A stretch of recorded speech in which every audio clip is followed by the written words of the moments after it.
Hi guys, and welcome to Sports Watch.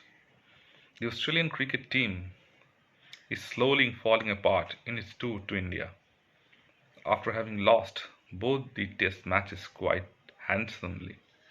Things are going wrong for Australia. Their captain Pat Cummins has already headed home due to some emergency situations arising in his personal space. His mother has been put in palliative care, and Cummins has been ruled out for the third test. Thoughts are with Pat Cummins and his family at this extremely difficult point of time in his life, and it also increases the pressure on Australia. Steve Smith is all set to become the captain once again in Pat Cummins' absence. David Warner has also been ruled out. He has returned home. Matt Renshaw has returned home with an knee injury. Josh Hazelwood has returned home. Aston Agar has returned home. So the tour is essentially in tatters.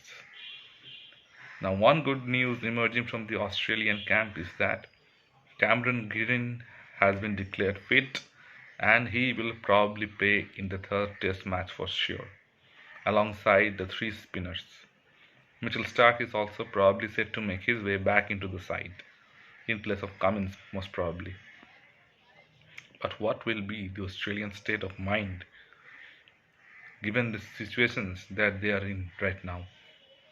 They're already trailing 2-0 against a rampant Indian side. They haven't found any rhythm whatsoever in this tour. This is probably the worst Australian team to have ever toured India. They don't have any line of defense against the turning ball whatsoever. And their decision not to play a tour game ahead of the four test match series was a huge mistake. Not only did they not get acclimatized to the conditions in India, but they also didn't allow their younger players to have a chance to test their technique against the turning ball. As a result, all of their well laid plans have been washed away. All the sweeps and reverse sweeps have led to their downfall.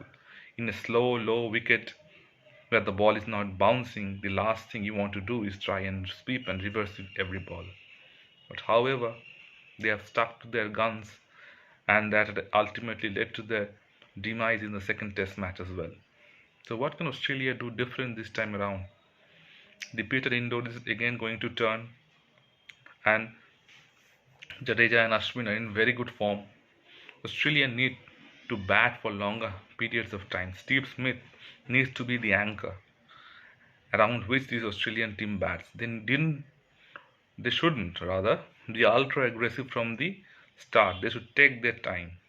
There are aggressive players like Travis Head who will not change their natural format of playing, but surely the other players like Marnus Labuschagne, Steve Smith, Alex Carey, and even Cameron Green, who is coming back to the side, should try and play as long as possible, especially in the first innings. Australia has won the toss twice, and when you are winning the tosses in India and you are not making use of it, you are destined to lose. In both the test matches, in the first and the second, they had the first crack at the pitch and they could manage only 177 in the first test at Nagpur and 262 in the second test at Delhi. Surely they have to do better.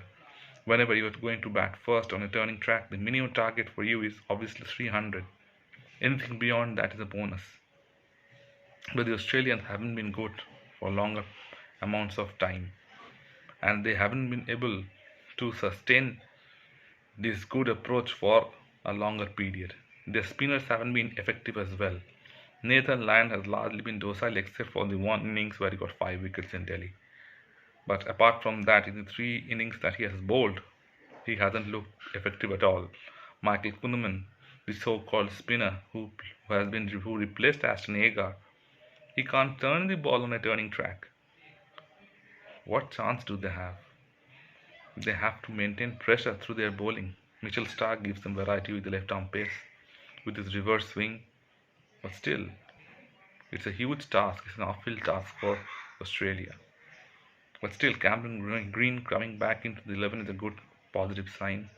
And with Steve Smith donning the role of the skipper once again, Australia will look to fight back and get their claws back into the test match. It's not going to be easy, but they should at least give a fight. Let me know in the comment section what you feel. Would Australia's strategy be in the third test against India? And can they turn the tide and come back into the series? If you like the content, please like and subscribe to the channel.